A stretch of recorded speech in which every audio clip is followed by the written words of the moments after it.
Hello everyone, welcome on my channel education hub पर। तो आज हम डिस्कस करेंगे बौद्ध धर्म के टॉप 25 एमसीक्यू क्वेश्चंस की। तो चलिए स्टार्ट करते हैं टॉप 25 एमसीक्यू क्वेश्चन। अगर आपने मेरी बौद्ध धर्म से रिलेटेड वो वीडियो नहीं देखी है जिसमें मैंने सारी जानकारी बौद्ध धर्म के बारे में दी है, तो आप उसको भी ज़रूर देख लीजिएगा। मैं डिस्क्रिप्शन में उसका लिंक डाल दूंगा। तो चलिए स्टार्ट करते हैं बौद्ध धर्म के टॉप 25 एमसीक्यू प्रश्न। तो पहला है, बौद्ध गौतम बुद्ध का जन्म कहाँ हुआ था? तो गौतम गौतम बुद्ध का जन्म कहाँ हुआ था? गौतम बुद्ध का जन्म हुआ था लुम्बिनी में। ठीक है, कहाँ हुआ था? लुम्बिनी में इनका जन्म हुआ था। ठीक है, याद रखिएगा कहाँ हुआ था जन्म? लुम्बिनी में हुआ था। अगला क्वेश्चन देखते हैं, बुद्ध का जन्म किस क्षत्रिय कुल से संबंधित है? ठीक है, ये पूछ रहा है बुद्ध का जन्म किस क्षत्रिय कुल से संबंधित है, तो वो किससे है? शाक्य से संबंधित है। ठीक है, याद रखिएगा बुद्ध का जन्म किस क्षत्रिय कुल से हुआ है? शाक्य से हुआ है। अगला है, गौतम बुद्ध के बचपन का नाम क्या है? ठीक है, तो गौतम बुद्ध के बचपन का नाम क्या था? सिद्धार्थ। ठीक है, याद रखिएगा गौतम बुद्ध के बचपन का नाम क्या था? सिद्धार्थ। अगला क्वेश्चन देखते हैं, बुद्ध को ज्ञान प्राप्ति कहाँ हुई थी? ठीक है, ये पूछ रहा है बुद्ध को ज्ञान प्राप्ति कहाँ हुई थी, तो वह हुई थी बोध गया में। ठीक है, बोध गया में इनको ज्ञान प्राप्ति हुई थी। और स्थान कौन सा था? गया, बिहार का गया क्षेत्र था, इसलिए उसे क्या कहा गया? बोध गया कहा गया। अगले क्वेश्चन के बारे में बात करते हैं। अगला क्वेश्चन कहता है कि सारनाथ में बुद्ध का प्रवचन कहलाया, जो सारनाथ में इन्होंने अपना पहला प्रवचन दिया था उसको क्या कहा गया? तो उसको क्या कहा गया था? धर्मचक्र प्रवर्तन। ठीक है, क्या कहा गया था? धर्मचक्र प्रवर्तन। चलिए अगले क्वेश्चन की तरफ देखते हैं। अगला क्वेश्चन क्या है कि गौतम बुद्ध की मृत्यु कहाँ हुई? ठीक है, गौतम बुद्ध की मृत्यु कहाँ हुई थी? उनकी मृत्यु हुई थी कुशीनगर में। ठीक है, याद रखिएगा कहाँ हुई थी? कुशीनगर में उनकी मृत्यु हुई थी। तो अगला क्वेश्चन देखते हैं, त्रिपिटक किसका धर्म ग्रंथ है? ठीक है, तो किसके बारे में बात हो रही है? कि बौद्ध धर्म के बारे में बात हो रही है। तो इसका जो त्रिपिटक ग्रंथ है वो किससे संबंधित है? बौद्ध धर्म से संबंधित है। ठीक है, अगला है, बौद्ध धर्म एवं जैन धर्म दोनों के उपदेश किस शासनकाल में हुए थे? ठीक है, किस शासनकाल में हुए थे ये पूछ रहा है। तो बिंबिसार के शासनकाल में हुआ था। ठीक है, किसके शासनकाल में हुआ था? बिंबिसार के शासनकाल में हुआ था। अगला क्वेश्चन देख लेते हैं, बुद्ध के गृह त्याग का प्रतीक। ठीक है, जो उन्होंने अपना गृह त्यागा था वो उसको गृह त्याग का प्रतीक किसको कहा गया है? घोड़े को। ठीक है, घोड़े को इसलिए कहा गया है जब उन्होंने गृह त्यागा था तब उन्होंने घोड़े पर सवार होकर चले गए थे। ठीक है, इसलिए इनको गृह त्याग का प्रतीक क्या कहा जाता है? घोड़ा। अगला है, किस नगर में प्रथम बौद्ध संगीति का आयोजन हुआ था? ठीक है, ये पूछा है किस नगर में प्रथम बौद्ध संगीति का आयोजन हुआ था, तो वह था राजगृह। ठीक है, राजगृह में प्रथम बौद्ध संगीति का आयोजन हुआ था। अगला है, गौतम बुद्ध के गुरु कौन थे? ठीक है, गौतम बुद्ध के गुरु के बारे में पूछा है, तो वह कौन थे? अलार कलाम। ठीक है, कौन थे? अलार कलाम इनके गुरु थे, प्रथम गुरु इनके बने थे।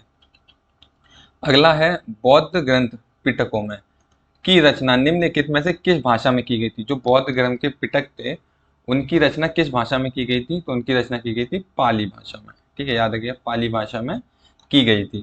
तो अगला क्वेश्चन देखते हैं, गौतम बुद्ध के द्वारा अपने धर्म की में दीक्षित किए जाने वाले अंतिम व्यक्ति निम्नलिखित में से कौन थे? ठीक है, तो कौन थे?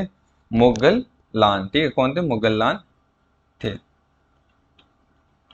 अगला है, बौद्ध धर्म एवं जैन धर्म दोनों के उपदेश किसके शासनकाल में दिए गए थे? ये बिंबिसार के शासनकाल में दिए थे। ठीक है, फिर है, बौद्ध धर्म ग्रहण करने वाली पहली महिला कौन थी? ठीक है, ये पूछा है बौद्ध धर्म ग्रहण करने वाली पहली महिला कौन थी? वह थी महाप्रजापति गौतमी। ठीक है, कौन थी? महाप्रजापति गौतमी।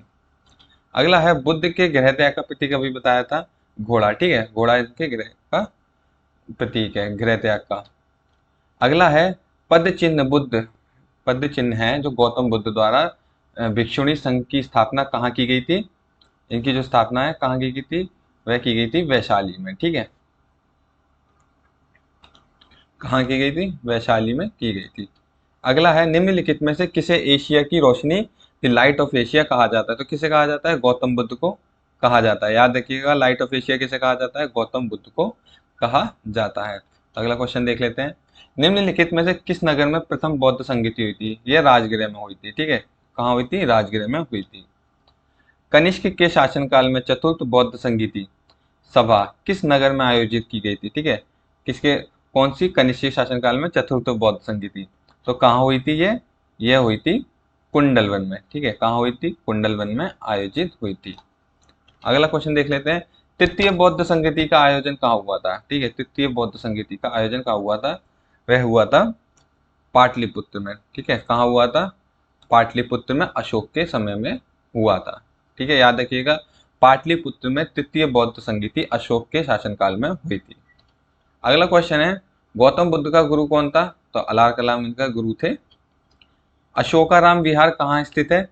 ठीक है, कहाँ स्थित है? ये पाटलिपुत्र में स्थित है। ठीक है, जो अशोकाराम विहार है और जो तृतीय बौद्ध संगीति हुई थी वह अशोक के शासनकाल में हुई थी, तो ये कहाँ स्थित है? पाटलिपुत्र में स्थित है। ठीक है, याद रखिएगा, कहाँ स्थित है? पाटलिपुत्र में स्थित है। वह आध्यात्म बौद्ध साहित्य जो बुद्ध के विभिन्न जन्मों की कथाओं के विषय में है, क्या कहा जाता है? तो उसे क्या कहा जाता है? जातक कहा जाता है। ठीक है, याद रखिएगा, जो गौतम बुद्ध के जन्म से संबंधित हैं उसे क्या कहा जाता है? जातक कहा जाता है। अगला है, बौद्ध धर्म में त्रिरत्न क्या इंगित करता है? ठीक है, जो बौद्ध धर्म के त्रिरत्न थे वो क्या इंगित करते हैं? तो वो इंगित करते हैं बुद्धम, धम्म और संघ। ठीक है, क्या है? बुद्ध, धम्म और संघ को, प्रतीक को दर्शाता है। ठीक है, त्रिरत्न कौन से थे? बुद्ध, धम्म और संघ। तो आज की वीडियो में ये टॉप 25 क्वेश्चन यहीं तक हैं।